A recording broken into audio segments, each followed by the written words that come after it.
definitely welcome to using all these resources so that at least you're here, you're present, you're in the moment, and that you're able to engage in the learning process itself. Okay, so without further ado, again, let's begin. So we'll have pauses. Obviously, it's quite tricky to listen to a lecture. I feel like sometimes I'm not practicing what I preach because I'm talking at a computer. So I do wish that one day, if I am able to have these sessions in person and I chance upon some of you, that would be an amazing experience. But for now, let's make the most out of our time together. Okay, so our topic is all about assessing student readiness. And so before we begin that, I think it's important for me as a presenter as well to know my audience and to figure out like how diverse our group is. So again, this is just a simple exercise in our Zoom chat box. Can I please invite everyone to share your current role? For example, are you a high school teacher? Are you an elementary school teacher? Are you in the leadership role? Are you school principal? So whatever it may be.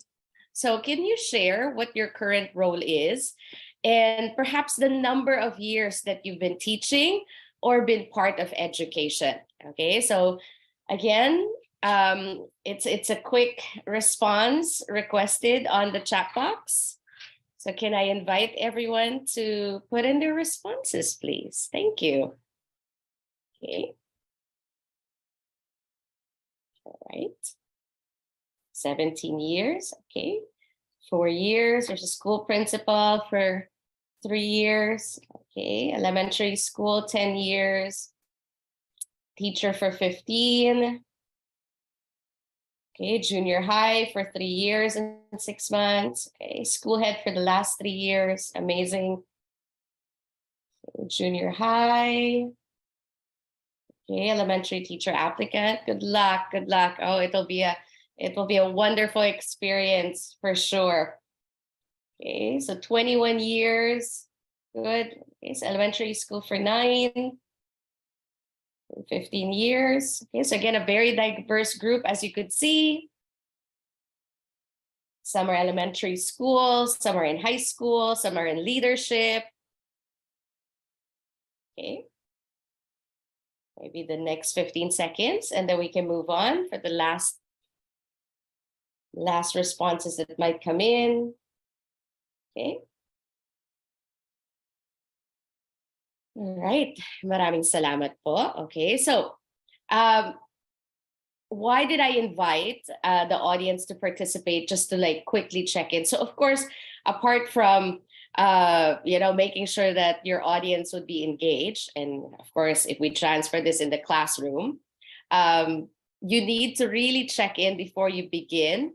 Why? Because this is a quick evaluation just to see that it's such a diverse group, and that I need to make sure that I differentiate for different needs in the sense of, am I providing something meaningful for the different members of our audience? So for example, as I go through my presentation today, I have to be mindful that, all right, there are there are principals and school leaders in the group. And so we want to make sure that we're providing them with something that could be a talking point or a resource that they can use for their own team when they meet with them back at the job or at the role. And of course, like for teachers in elementary school, like what strategies do we have that we can use with younger learners? And the same goes for students in high school. So it's really checking in just to make sure that we're aware of the audience that we have. And so again, using this strategy, it's quick. One way that I would do this in the classroom is at the start of the school year, I would have a printout of certain statements, and I would invite my students to stand up if they are in agreement or disagreement to the statements that I share. So that's one way to do a quick check-in.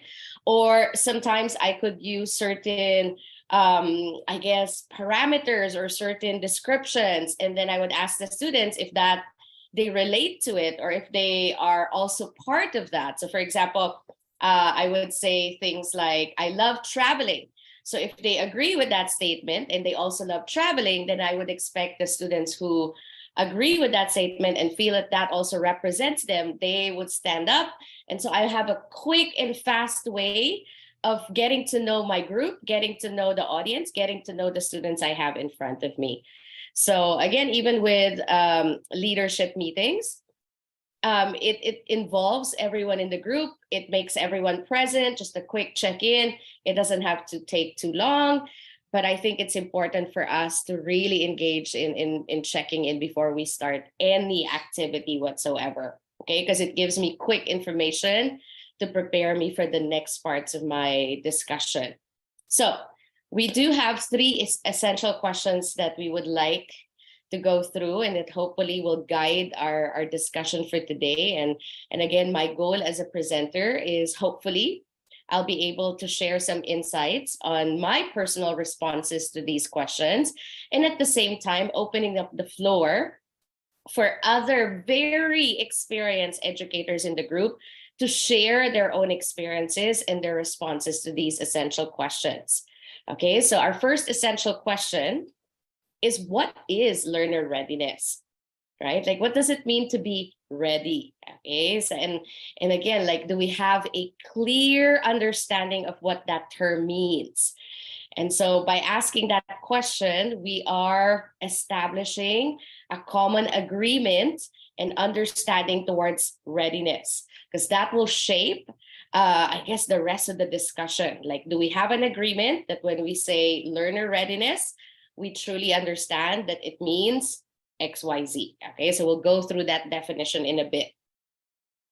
And then essential question number 2, how do I, as a teacher, or again, as an educator, how do I determine a student's level of readiness to a particular concept or skill at a given time? So what are the tools? So when you say how, I think that is really just looking at strategies. What is our pedagogical approach?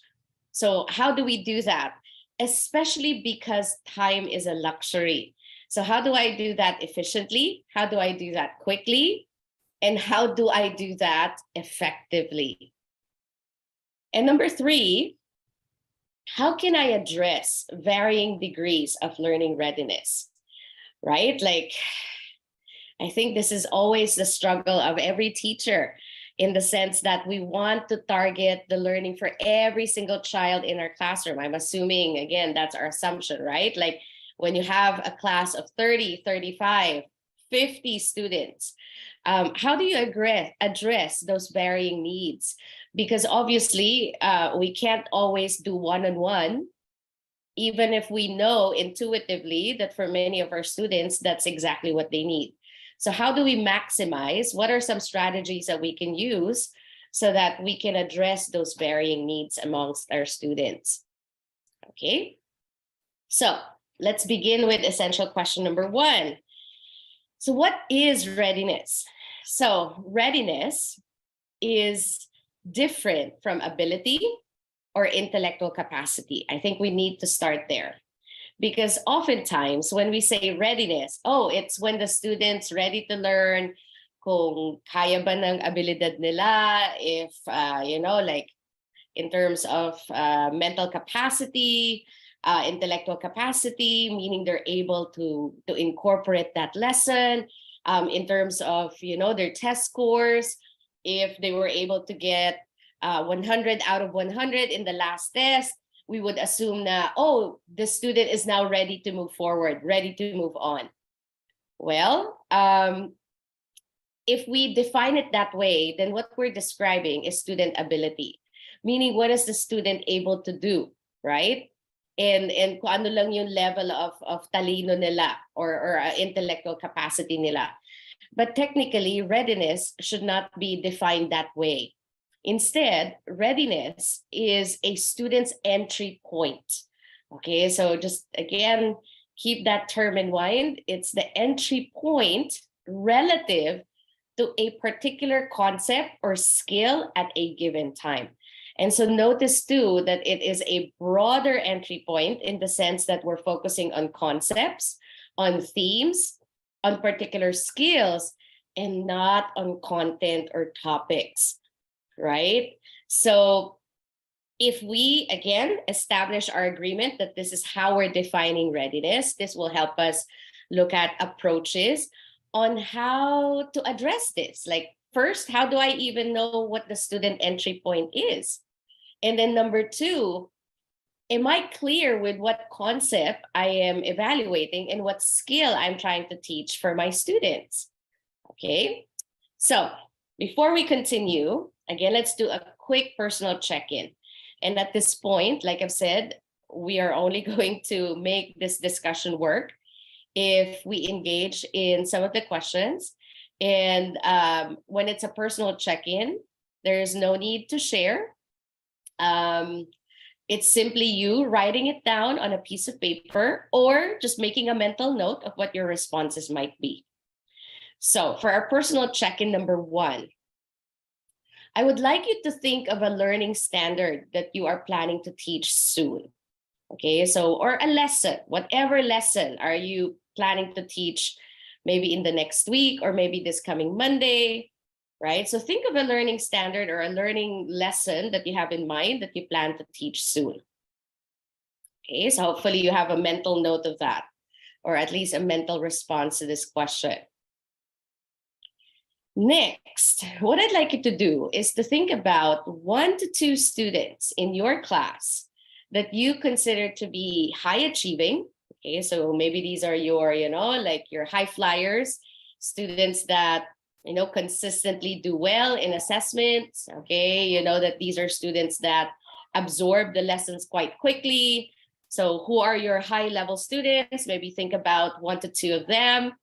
And then think about 1 to 2 students, it could be more, okay, but 1 or 2 students that you consider are at a proficient level, all right? So maybe this would be a student that would have some minor errors or mistakes, but technically the student is still at grade level, right? Like in terms of what we expect, we know that this student is capable of achieving standards and learning skills that are required for them to progress and move on to the next grade level. And then finally, think about maybe 1 or 2 students that you consider are still progressing in their level of learning. Maybe these are the students that struggle quite a bit, or the students that like really just need extra support. Maybe these are the students that require one-on-one teaching.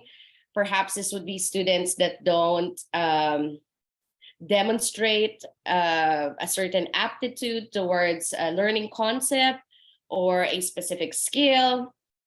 Okay, so just try to lock those in. Okay, and so my next question is, having these students in mind, as you're preparing for the upcoming lesson, I would like you to ask yourself, how ready is the student or the students XYZ? So how ready is your high achieving student? How ready is your proficient level achieving student? And your progressing level achieving student? How ready are they for that particular lesson that you have in mind? Okay, and again, no need to share. It could be as simple as, well, tignan natin, right? We'll find out. Okay, because again, time's a luxury and I need to teach this soon. And I also need to have an assessment because report cards are due at a certain time. We'll find out, right? So again, it could be as honest and as brutal as a response as you'd like it to be. But again, ask yourself, how do you know how ready the students are for that lesson? All right. And then finally, I want you to reflect on the process that you went through, right? So again, you have your responses, you thought of your students, you have a lesson, there's a certain standard, there's maybe a certain assessment that's attached to that, lesson that you have in mind. I want you to reflect on the process that you went through to answer the questions above. Okay, so what were some areas of learning that you needed to consider? Okay, Now, this is the part where I invite you to share. Okay, so this is now the part where I invite you to share. So after taking some time to reflect, I would like you to think of phrases. Okay, so you could have as many as 3 responses. Okay, and so separate out these phrases if possible. So what would your response, what would capture your response to this question? So what are some areas of learning that need to be considered when planning a lesson with student readiness in mind? Okay, so again, as a teacher, as you were thinking about those students, your high, your medium, and your low, as you were thinking about how you were planning to deliver your upcoming lesson, what were some areas that you had to consider as you were planning this lesson in mind, knowing that you have a varied level of achievement in your classes? Okay, and so when you're ready, please go to menti.com. And when you get to this site, please enter this code. And in fact, I will also place the link. Okay, so just give me a moment. I will put the link on our chat box as well. So again, but one way to do this is if you type menti.com and you type in the joining code, which is 37347582, okay? Or I've just added on our chat box a link that you can click on. So if you could click on that link and please answer or add your responses to this prompt or question, okay? And I'm going to share what that might look like so that in real time we're able we'll be able, oops, it's not this particular site. Okay, it should be the first one. Okay, here you go. Okay, so what are some areas of learning that you needed to consider when planning a lesson with student readiness in mind? Okay, so let's have a look at the common themes that pop up. Maraming salamat. Okay, good. So the assessment tool you're using, good.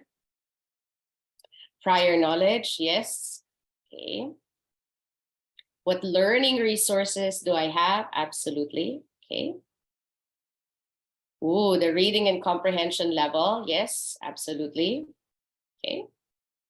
So please keep adding. And again, you could have as many as 3 responses per teacher, per educator. Again, the more ideas we have, and like I said, let's tap into the rich group and diversity that we have in our team today, in our cohort for today.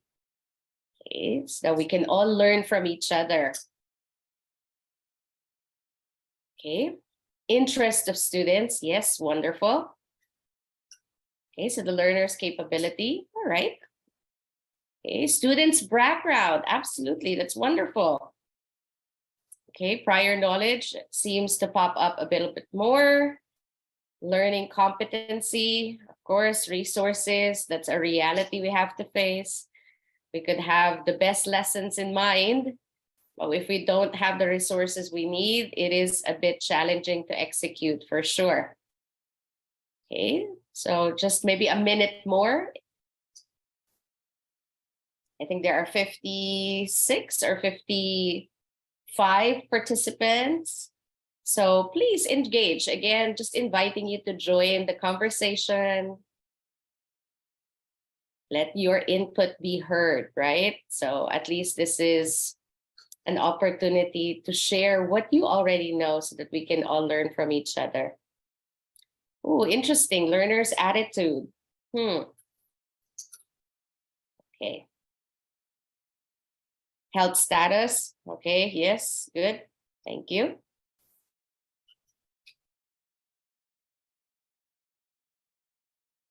All right. Okay. So again, maraming salamat. What we're going to do is I will take a screenshot of our responses. I will add it to our presentation so that, again, you have access to the results of our conversation. It will probably help, again, just think about what you think is so important. Like maybe there's something in there that you haven't considered. Okay, so for example, I would not have probably added in there the student's attitude or the learner's attitude. And so I'm now wondering, and I'm trying to reflect, am I considering that? Like, you know, the state, the emotional state of my student at that moment, am I considering and factoring that in as I prepare for the lesson? Because if, let's say, they are not of the mindset of learning, it means there are probably bigger, more pressing needs that need to be addressed. And perhaps as a teacher, I also need to like check in if I'm addressing those needs. Okay, so like I've said, I enjoy these conversations because I also learn and I gain ideas from other educators. And I think that's the point of doing these professional development seminars, right? So again, maraming salamat for those who shared. And again, for those who saw what came out in the word wall, in our mind, and basically in our word cloud. What are some of those areas that you didn't consider, but now you are going to consider when you are planning out your lessons? Okay, so what we're gonna do next is I will share with you, I guess probably one of the most prominent leaders, like education leaders, when it comes to differentiation and how she talks about differentiating for readiness. Like, so it's basically, yes, we need to differentiate, but we also need to look at differentiating for readiness. So it's not just a variety of lessons that we have that hopefully can match and fit some of our students, so that, you know, we can say that, yep, we are differentiating for needs, but at the same time, like, how are we differentiating for readiness? Okay, so again, just reminding everybody that our definition for readiness is understanding our students' entry point. So in that moment of time, as they're about to learn a concept or a skill, what is their entry level and what's their entry point? Okay, so again, I'll present this video. If you are not able to hear it clearly, please let me know on the chat box so that I may pause and I can simply choose an alternative and do something else, so that, again, we are really making sure that we maximize our time together. Okay. All right. We know that students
Yes, ma'am.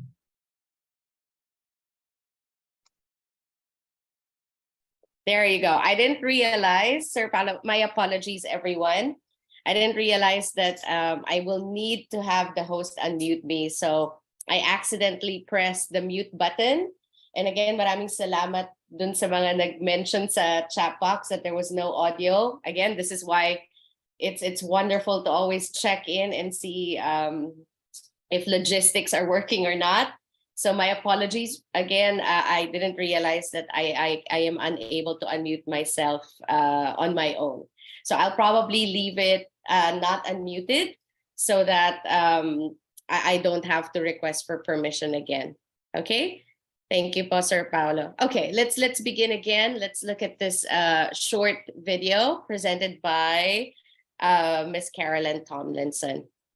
We know that students come to us as different people. I mean, anybody who's taught for 15 minutes sees that. Some kids sit still, some kids don't sit still well.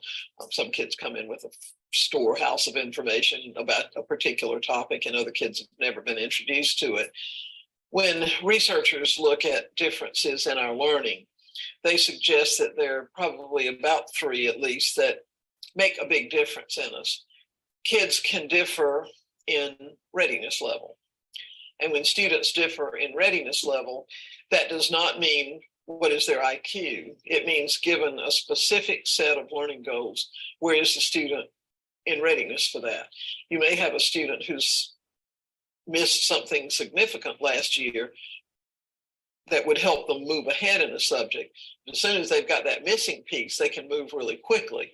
And so readiness is not an attempt to pigeonhole a kid and keep them there. It simply means some kids come in with information, knowledge, skills, understanding, experiences that propel them ahead, and others don't yet have that, but we can help them gain it so that they can move ahead as well.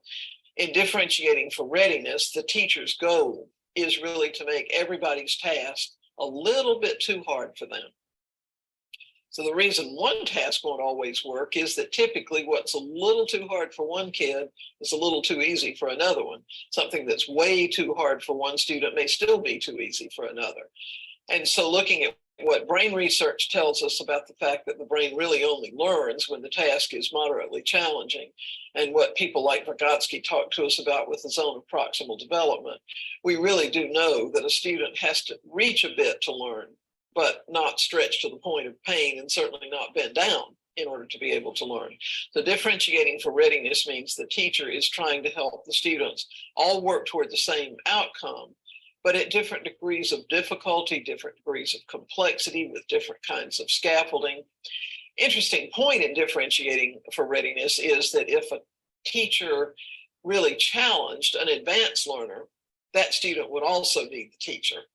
We often think bright kids are fine by themselves, they're going to make it, and they are going to make it on work that's under challenging. But any student who's challenged will find that they have to stretch and they have to have support. And that's really the goal in readiness differentiation. Second way in which students bring differences to the classroom is in their interest. And whereas readiness differentiation is absolutely imperative for academic growth, interest-based differentiation contributes to motivation. So when a student sees something that they like connected to what the teacher's teaching, the stock of that unit goes up, and the kid thinks, ooh, that's kind of cool. I sort of see that. That's the stuff that I like there. And what we understand is that when students are interested in work, particularly when it attaches to something that they find interesting, their motivation to learn increases. And not surprisingly, when your motivation to learn increases, your achievement is likely to go up as well. So whereas readiness and interest are two different entities, they intersect in that way. We're not highly likely to be interested in something that is old hat to us and there's nothing new to learn. We're also not likely to be interested in something that's totally beyond our reach. So there's some connections between zone of proximal development and interest, but they really are sort of two separate entities. And by helping students boost their current interest, develop new interests, we're building their motivation to learn, and it is way easier to teach when kids will follow you up that hill rather than having to drag them up that hill of learning. The third way in which students differ from each other as learners has to do with what we've called in this particular model of differentiation, learning profile. And learning profile is an umbrella term. And it has to do with how we process information, how we take it in, how we think about it, how we interact with ideas. And that actually is sort of a big, messy field. There's a lot of different ways to sort of slice that apple and look at it. But in any case, learning profile has to do with efficiency of learning. Readiness is about growth, interest is about motivation, learning profile is about efficiency of learning. I can learn something in an inefficient way, probably. It's just much more tiring, much less enjoyable. And so if I can help a student figure out a way to learn that works for him or her, they're much more likely to learn efficiently and therefore to learn better. So what we're hoping for in a differentiated classroom is that a teacher studies student readiness and is able to help kids start where they are and move as fast as they can towards shared goals. That teachers study students' interests and try to connect what they're teaching to things that matter to kids. And that teachers give kids opportunities to learn in different ways so that students learn a variety of ways to learn and become more and more savvy at understanding what's working in helping them learn. Okay. All right. Okay. So, she talked about, let's just like recap. She talked about 3 ways and 3 considerations when we are planning to differentiate based on readiness. Okay. So I'm wondering, just to see what you picked up from that video, can I invite again everyone, just so that we can pause, we can reflect, just to share out one interesting thing that was shared in that video that piqued your curiosity, or something that you want to learn and understand more of. Okay, so again, based on the video we watched, what is one thing that Ms. Tomlinson has shared that probably piqued your curiosity, made you one, or it's an area that you would like to explore and learn more about? Okay, and again, when you're ready, please share that on our chat box so that we can have a moment to check each other's responses to that question. Okay, so again, I will wait for your responses on our group chat box. Okay, so like I've mentioned, alin sa mga sinabi ni Ms. Tomlinson would be the most interesting, or would probably capture the essence of her short presentation with regards to readiness. Okay, and it's probably something that you want to learn more about or to explore more of. And again, when you're ready, please share your responses on our chat box. Okay. Thank you, Leila. Okay. Profiling the students as to their learning capabilities. Yeah. Yes, make learning enjoyable. Right. Okay, please continue. Okay, I wish that it's an easy thing to do. Like, you know, I teach higher level biology, and when you're teaching students, for example, ultrafiltration in the kidneys and how, you know, like how the phloem of a plant distributes the sugar, like for some kids, like this is not an enjoyable task. It's not an enjoyable concept. So it's like, how do we make it enjoyable, even if there is a challenging concept to learn, right? So I wish that that was an easy button that we would have to just press and we'll know the answers to. Okay. So making learning interactive and collaborative from Monica, thank you. Okay, making the learning interesting to learners. Okay, finding out the learner's interests, absolutely. Okay, making it more interactive, thank you.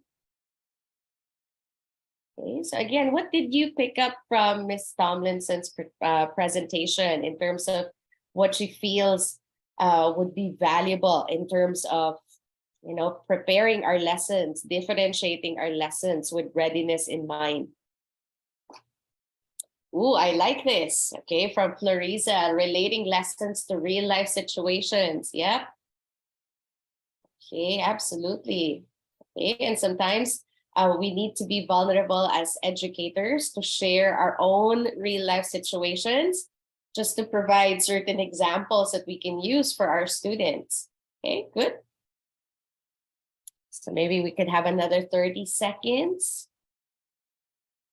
Okay, yeah, something contextualized. Yep. All right. Making meaningful and experiential learning. All right, so make it interesting to learners. Okay, good.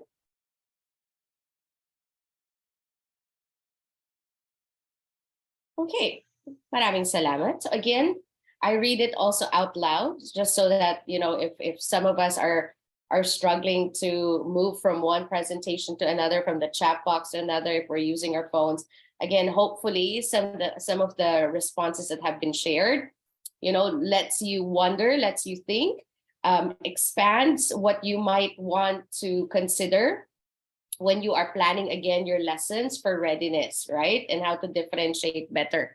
So just according to Ms. Tomlinson, she constantly reminds us that readiness is also different from interest.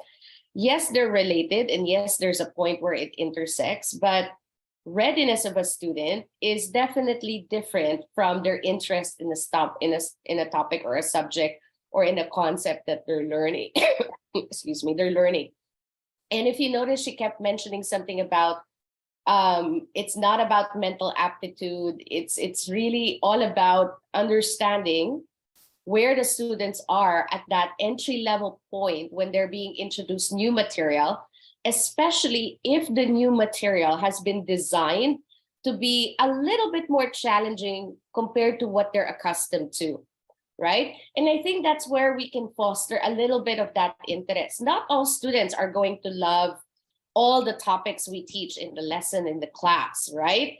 And so what we do know, however, is that most students, when their curiosity is captivated, when they are challenged to a certain extent, and again, that sweet spot of how challenging it may be, it can't be too challenging because students end up being flustered and they give up. It can't also be too underwhelming that it's not going to ignite any sense of, you know, curiosity within that student, or like a little bit of challenge to like perform and reach a certain goal. And so by ensuring that we know where they are, we're able to captivate a little bit of that interest. If we can find out their readiness level so that we can stretch their learning, expand what they know already, because again, the tasks that we give are not just surface level for them anymore, right? They will engage in that process of being challenged and wanting to be able to actually respond to those challenges and rise to those challenges that we set. And so as you consider attending to readiness when developing lessons, again, what should be your goal? Should it be readiness? Should it be interest? Or should it be efficiency?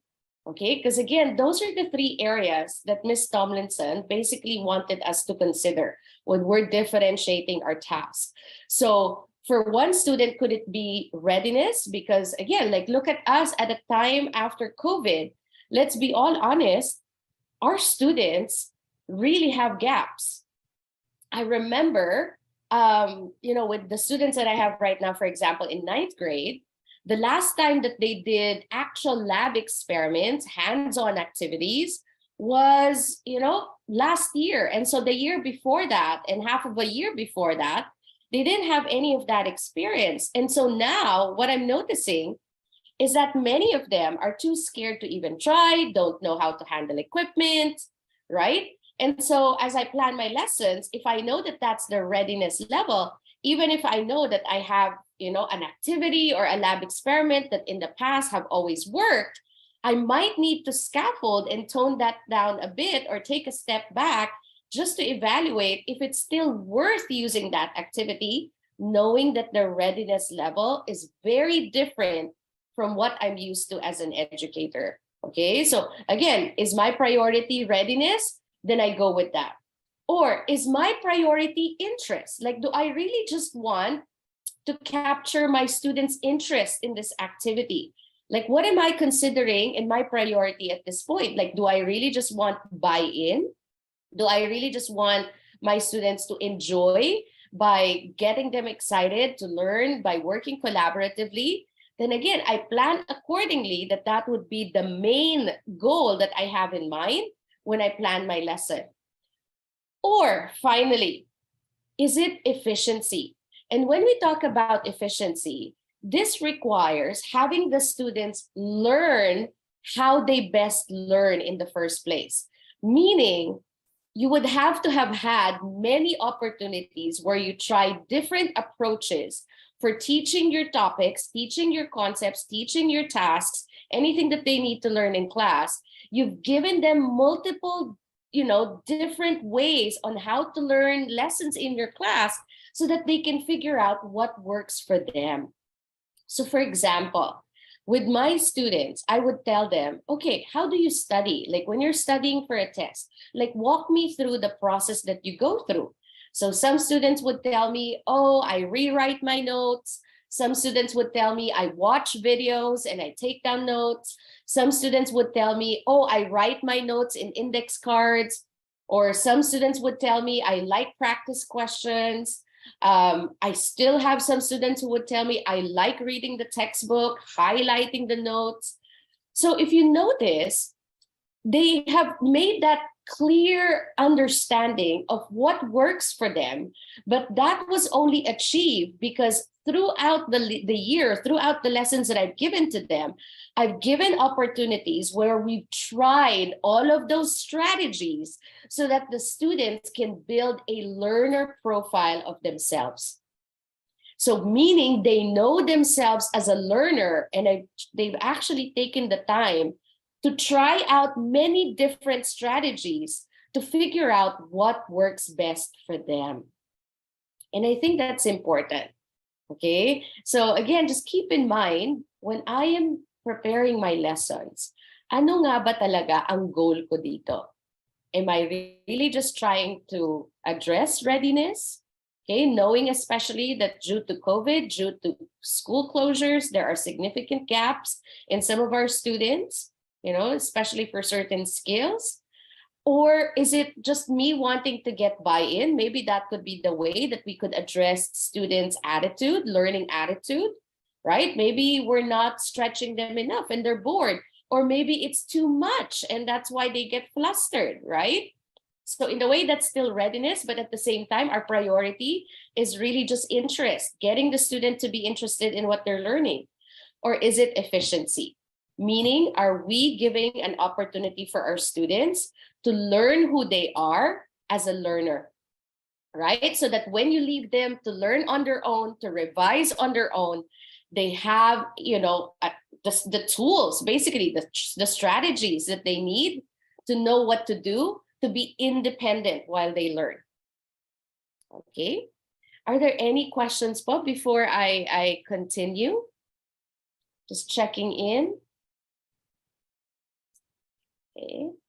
Yeah, Miss Karen, I agree. We engage first their interest. So again, if that is the priority, you know your students the best, right? Like that, what, for me to be able to figure out readiness, for me to be able to figure out, the students realizing their own learner profile, perhaps your strategy as an educator is to prioritize student interest, okay? And that's okay. And again, like Ms. Tomlinson is not saying that there's just one roadmap to how we do this as educators. Okay, so thank you for that insight. So again, if you have any questions, please feel free, or if you have any comments, if you have any other talking points, please feel free to add it to the chat box. I am regularly monitoring what's being shared so that we could have it as a talking point as well. Okay. All right, so just to summarize, according to Tomlinson, a good readiness level or match pushes a student a little bit beyond his or her comfort zone, and then providing the student the support needed in bridging that gap between what is known and unknown. Because at the end of the day, for us to say that our students have reached a certain level of mastery they should be able to transfer certain things that they've learned in your lessons into an unfamiliar situation, an unfamiliar phenomenon. And that's what deep and true learning is. If you give them a scenario, are they able to use what you've basically shared with them, all the learning experiences they've had in your lessons, in that unknown and unfamiliar situation, they're comfortable with addressing that. So in a nutshell, it's getting comfortable with the uncomfortable, right? And even for us teachers, like how comfortable are we with the uncomfortable? So for the for the leaders in our group, I think as we are working with our faculty, as we are working with the teachers in our team, how self-aware are our teachers to know their level of comfort when it comes to things that are unknown, right? Like when a new initiative, pardon me. So when a new initiative is being addressed or developed as a school, where are your teachers at in terms of their readiness, right? Like, are they comfortable with the uncomfortable? Are they familiar with what they can use in unknown scenarios or in unknown situations? So for example, at the school I'm at the moment, we are currently transitioning into standards-based grading and in the NGSS program. And so for many teachers who are new to those initiatives, new to those approaches, it's something so unknown. And so the question is, how comfortable and how ready are they in tackling the unknown, in the unfamiliar? Okay, so again, just something to think as well for school leaders, thinking about how we steer our faculty towards a certain goal. Because again, time is a luxury. We need to be efficient with the way that we do that as well. Okay, and so again, going back to the classroom, so the goal is for us educators to truly determine a student's entry level point. It's either they're on level, they're below level, or they're above that level. And you know what's fascinating about this, and this is why I love the job that we have, this changes day by day. This changes topic by topic. This changes skill by skill and goal by goal. And I think if we embrace that, right, that's why every single day in the classroom, even if you're teaching the same topic to multiple classes, you know that even if it works with one class, there's no guarantee that it's going to work in the second or third class, right? Because you have a variety of students in front of you with varying readiness levels, with various interest levels, and varying levels of efficiency when it comes to learning. Okay, and so yeah, I mean, I find it exciting. Yes, it's exhausting, but I think that's what's great about our job, where we're constantly trying to read the students that we have. And sometimes I wonder how unfortunate that we spend about 10 months with these students, and it's only towards the end point of the school year that we finally figure it out, that we finally know them inside and out, just to pass them on to the next teacher, right? Like sometimes you're like, oh, I wish I could just teach them again in the next grade level and just grow with them and you know, like see that transition as they move from one grade level to another. Why? Because you know them. You know what works, you know their entry levels, you know how to gauge what their entry levels are. Okay, so I think that's the sad reality of our job. Okay.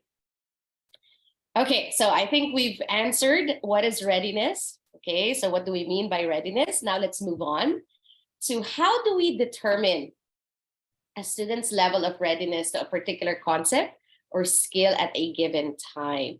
Okay, so again, we're moving on to the next essential question. So before we start this discussion, I'm curious, what would your response to this question be? Okay, so what are the things that you would do to determine students' level of readiness in your classroom? Like, what are the tools that you use? So once again, you know the drill. Can we please share our responses in the chat box? And possibly, so that you're not constantly just listening to my voice, maybe I can invite 3 people. I don't know, Sir Paulo, if this will work. Perhaps like I'll call out the name. If it's possible to unmute, that would be wonderful. But if it's not, it's also okay. Okay, so but again, just so that we have multiple input from varying teachers and educators in our group, what would your response be to this question? So how do you determine a student's level of readiness? Okay, so it could be to a particular concept or a particular skill at any given time. So what are your tools? Okay, so what are your strategies? So please share. Thank you so much. Again, I appreciate it. Those who are engaged in the process. Again, I'm learning too from you. I'm also looking at your ideas and I'm trying to match it with mine. So I'm hoping that others in the group are doing the same. Okay. Right. So assessment, diagnostic tests, okay, or diagnostic assessments. Okay, again, conduct an assessment, diagnose first, a diagnostic test, a pre-test. Okay, pre-test. Okay, by giving regular assessments. Okay, all right. I have a question, and it's not because I am saying pre-tests or assessment tests are a bad thing or not ideal. I'm curious. Are all the pre-assessments or the diagnostics in pen and paper form? Do you have any other tools or strategies that you use where it may not have to be through a test? So for example, like, do you have quick conversations with students, or do you require them to like record themselves in mini videos and then submit that to you? Do you ask them to draw out models or diagrams? Okay, so again, I'm just curious.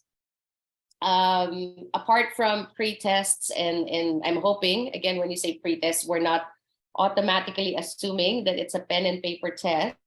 So I'm just curious if you have any other strategies that you add to determine level of readiness. Okay. All right. So again, Ms. Maiden, in reading, we use different tools such as IRI, CRLA. Okay. So these are standardized tools provided by DepEd. Okay. All right. So from Layla, giving one question pertaining to the topic and let them air out what they know about it. Yeah, orally. So basically, it's like brainstorming, sharing out what they already know. Okay, good. That's an interesting and again, quite effective strategy, actually, because it's quick. You're not grading too many papers and it's engaging as well, especially for students that are highly verbal. Okay, so brainstorming sessions. Okay, so it can be open-ended questions. Absolutely. Okay, thank you, Floriza.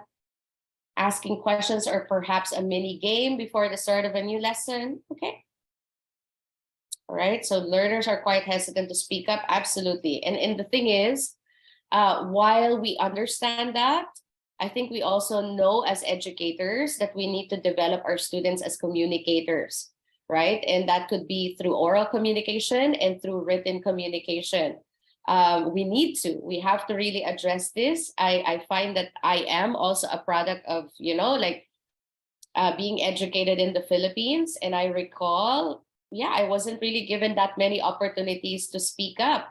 Madaldal pa naman ako.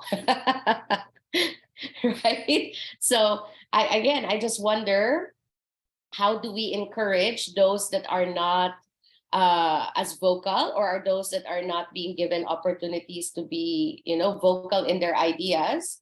How do we create the space for them, right? Like to also engage in the process? Because what if that's their level of interest? They just want to have conversations regularly, right? So just something to think about. Okay, so open discussion of a situation concerning the topic. Okay, so we're also making a teacher-made tool suited for grade levels. Okay, all right, good. Okay, maraming salamat. All right, so again, I again appreciate when teachers share out, because it also makes me think about what my responses would be. Okay, so if I were asked this question, I think this alludes to your responses, alludes to my response anyway, and it's in line with what I would have said or shared with you. I think we can all agree that it all begins with getting to meaningfully know our students. And so if we have this in mind, we need to ask ourselves what meaningful means, right? Like, what does it mean to meaningfully know our students? Like, is it really just measured through a score that they churn out? Is it measured through, again, the questions that they ask? Is it to, figure out who are the students that love open-ended questions? Is it through seeing how students interact with one another? Okay, so again, like, these are all the strategies and tools that you've shared, but at the same time, we need to ask ourselves if it's helping us meaningfully know our students, right? Like, will it help us with, again, knowing their readiness? Will it help us in figuring out their interests? Or will it help us with efficiency? Okay, so again, I'm just going to use the model being proposed by Tomlinson, or things to consider, because I find that those three truly addresses what I need as an educator to make myself efficient as well, right? To reach the standards and the learning targets that I have. So again, when I'm trying to meaningfully know my students, is it hitting? Is the activity that I give, is the pretest that I give targeting one of the three in terms of knowing their readiness and planning for readiness? Okay. And then, so again, just like you, I agree, there could be standardized tests, there could be formative tests or tasks.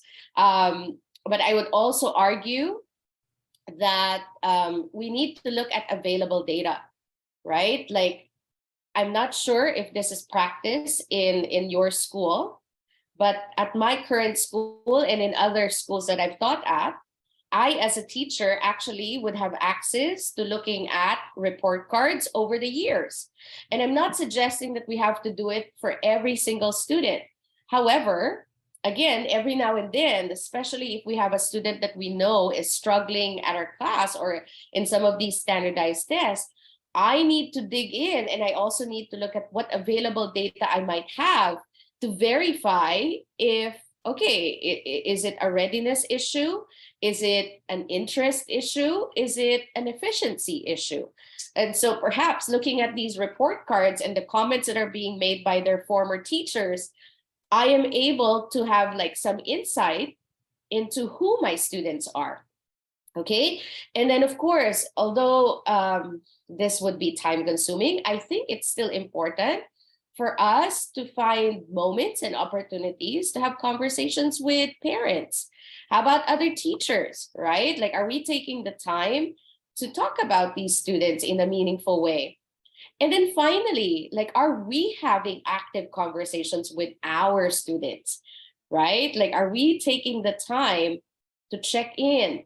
So like I've said at the start of our session earlier, it could be a quick, all right, raise your hand or stand up or type it in the chat box. So something just to do quick check-ins with our students. It could be quick surveys.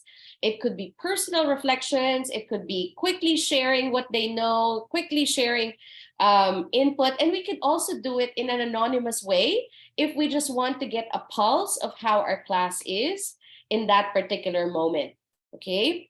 And then I'm not sure, again, if this is available at your school, but I think we can also all agree that when teachers show up to school events, students love it, right? Like, this is our way of, I guess, investing in that social capital that we need to have and build with our students. And once again, this is a continuous process. This is throughout the school year. And of course, this is where we truly shine as teachers, because we are, whether we like it or not, we're seen as models and as, like, people that these students look up to. And so being ever present in their life can impact that in particular, okay? And then another thing that I guess as a strategy, the how, is to examine how our school report out student progress, right? Like, and again, pardon me and pardon my ignorance, because again, we all come from different schools and different backgrounds. So for example, I remember growing up with the traditional report card where it's basically, here's my class, here's the section, and here are the grades that I earned in that particular subject, okay? And then the school will simply have like a portion where they comment and feedback about my behavior in the class, my performance in general in the class. Something that I hated the most as a student, I felt like I was constantly being judged based on my character without giving me the opportunity to not really defend myself, but to know my background, to know my perspective, to contextualize the interactions I've had with the teacher or the students in my class. And so in some schools, and again, pardon me if this is something that you already do, many schools have already transitioned into a standards-based report card where, okay, in this particular subject, these are the class targets, these are the standards that we're trying to aim for. And as you could see, it breaks down into greater detail the feedback that I could give a particular student. And so if you notice for quarter 1, it's not just a percentage grade out of 100. Instead, we are able to target meaningfully and to know meaningfully where our students are, even in readiness, right? So for example, in our school's rubric and report card, we just have 4 levels.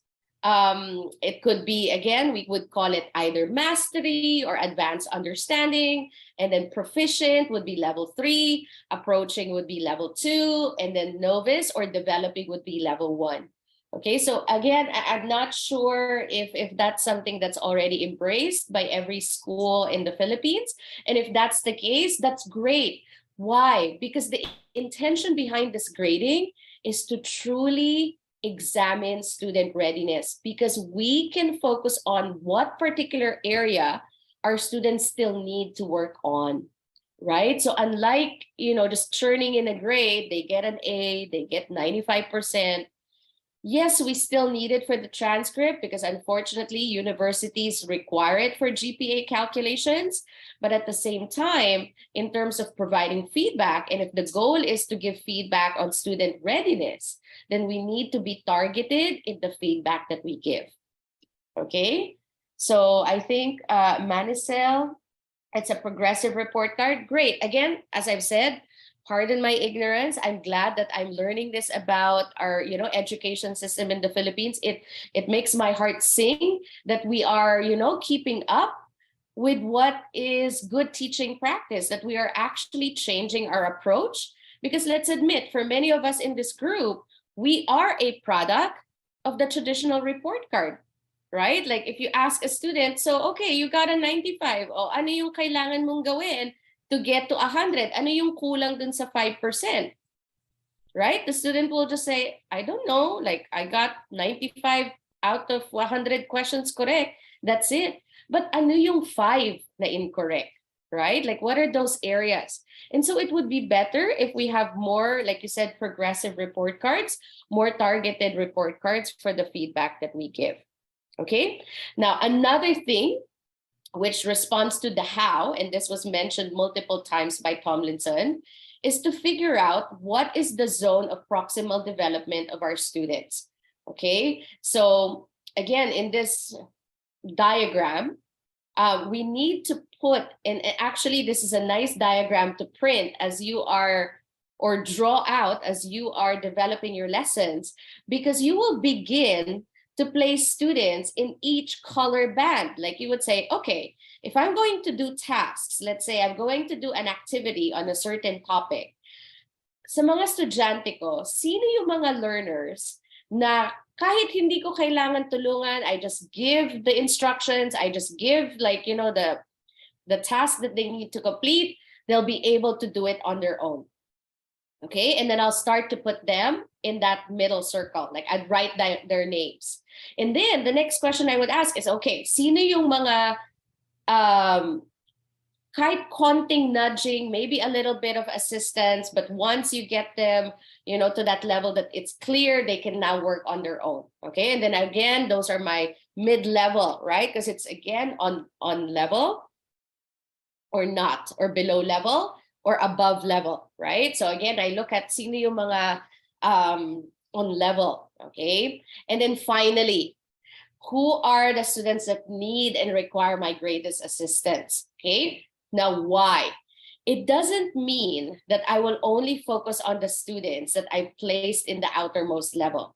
By knowing where I think my students are in their zones of proximal development, I can be more meaningful and targeted in the groupings that I do by grouping students in a mixed level at certain points and to group students at specific levels for others, because both will have their merits. Both of them are needed. You can't always have mixed ability levels. Why? Because those that are in the yellow zone will end up being frustrated. Why? Because they'll end up just pulling the weight, helping their classmates every single time. So every now and then, you want to make sure that you also group them with others in that yellow level so that they may challenge each other. And so you could give them a different task or a different worksheet or a different question to tackle that is, again, based on their readiness level. Okay, and then same thing goes with the ones that are in the middle, those that are on level, and those that need the support. So I could have many different stations, many different groupings in the classroom based on the fact that I know where my entry levels are, the students, where they are in their proximal development.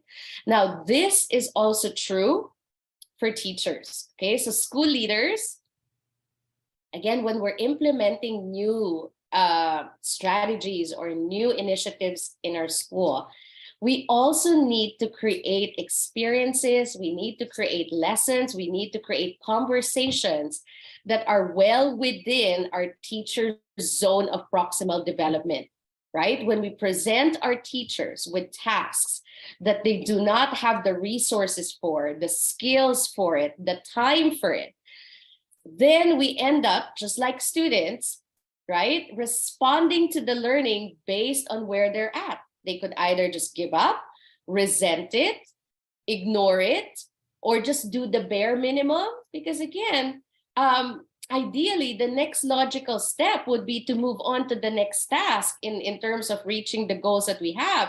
But if we are not able to do that at the base level, then we can't build a strong foundation on their learning. Okay. And that was a mouthful. All right. Are there any questions about what I just said before we continue? Okay. None. Okay. So again, this is not just for teachers.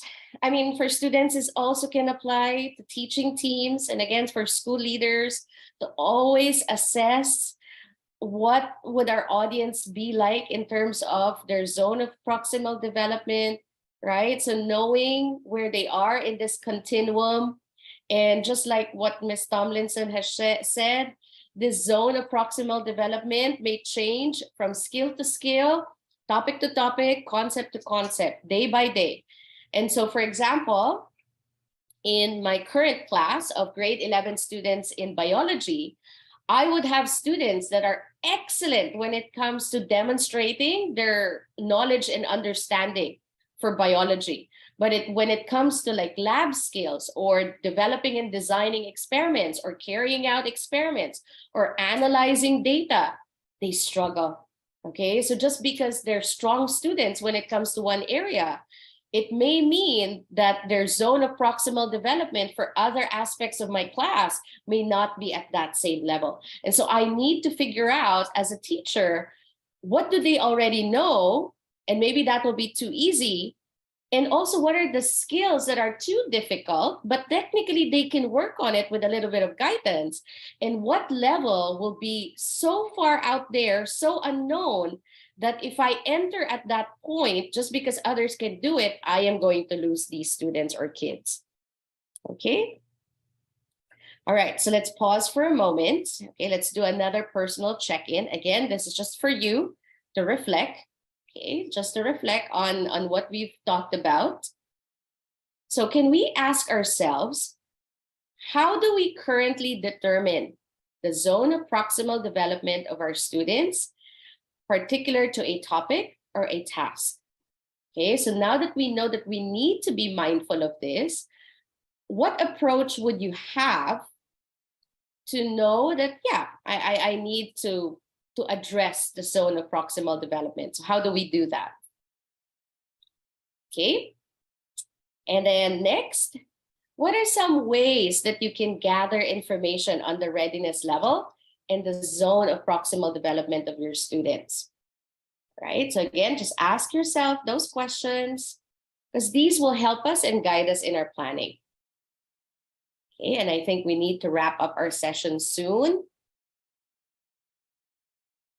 Magister Service knows that I tend to over prepare, and I think that's something that we are all guilty of as educators. But like I've said, I am happy to share out this presentation because there are links to some resources that you can use as a teacher. Okay, but I think this will be our final personal check-in, and then we'll wrap up our session for today.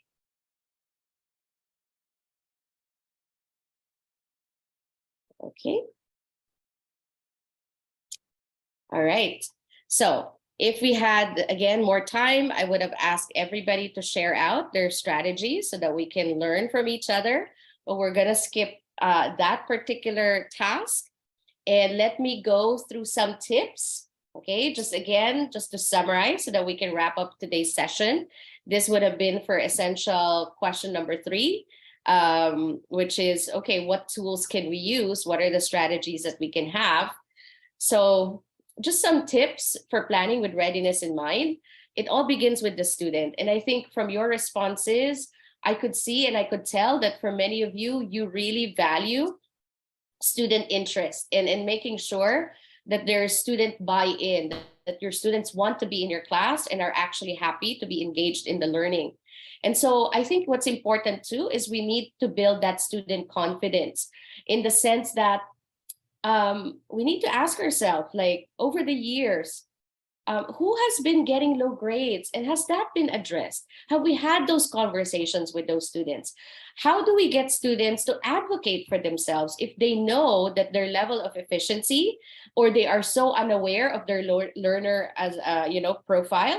How do we build that sense of confidence that they want to learn more about what makes them more efficient? Or we need to also evaluate as teachers, how are we assessing readiness? Are we taking the time to look at, okay, mental well-being? I love that earlier a teacher shared in our word wall that, the student's level of health needs to be factored in. So that includes not just physical health, but that also involves their mental well-being, right? Like, we don't know what these students have gone through in the last 2 years, but at the same time, may I include that we as teachers need to assess our readiness as well. How often are we checking in on ourselves in terms of how ready are we to face the students that we have, right? And so again, this is a shout out to our school leaders in the group. Like, are we pausing to check in? The readiness of our teaching group and our faculty. Okay, and of course, you already know this. It's creating tiered tasks, breaking it down into bite-sized pieces, scaffolding. Again, many of us already know these strategies, are probably doing this already. But like I've said, when I post the link to this presentation, there are links on this Google presentation that you can use, and some videos of teachers doing it in action so that you can watch and learn from them as well. And so another tool and another tip is, again, adjust the context of the task. Again, is it less familiar? Is it very familiar? Or is it so way out there? So sometimes we need to adjust that task based on the information that we've gained about our students' readiness. And so this is an interesting diagram.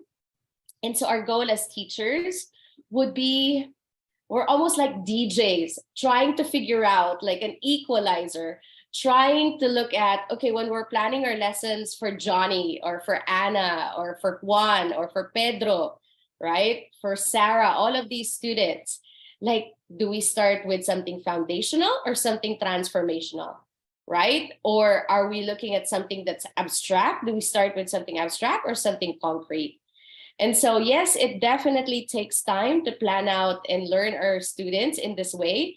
But again, just a gentle reminder that we don't have the answer to this in the first few months of the school year, in the first 3 months alone. And that's why this is a year-long process. And that's why I mentioned earlier how sad that once we've developed this like good, like blend of what works for our students, now we get to pass them on to the next teacher. But wouldn't it be amazing if we have these profiles stored in a certain place where we can pass it on to the next teacher, where the teacher that receives that student has data about that student from a previous class and from a previous teacher. And so maybe the school leaders can start developing a program and a protocol where if students stay often and stay long-term in the school, how well do we truly know our students, and have we developed, a profile of what works for them as a learner? Okay. And so just something to reflect on. Again, for teachers, we do have the responsibility of pushing our students into their respective zones of development, proximal development, with tasks that are slightly more complex than each student could manage alone. But we need to constantly ask ourselves, what are the prerequisites for creating these tasks? And how will you go about doing all that's required of you if you are truly to differentiate to student readiness? And so again, my advice, go back to the 3 keys for differentiating for readiness: their entry level, their level of interest, and their knowledge of selves or their learner profile to reach a certain level of efficiency. And for school leaders and team leaders in our group, in our cohort, we need to think about our faculty and team. How would you describe the difference between their readiness levels and ability related to a specific concept, technique, or task or goal that you are setting out for your team? And what are the implications of different and individual differences related to their ability, right? Like, how are we meeting the teachers where they are at, and how do we bring them to the level that we want them to be by a certain time frame? All right. And so I leave you with this quote. I truly apologize. I went 7 minutes over time. Just remember, wherever we are is the entry point, right? We can all begin somewhere, and our students can too as well. Okay. Maraming salamat po. Okay, I think I will stop sharing, and then I will place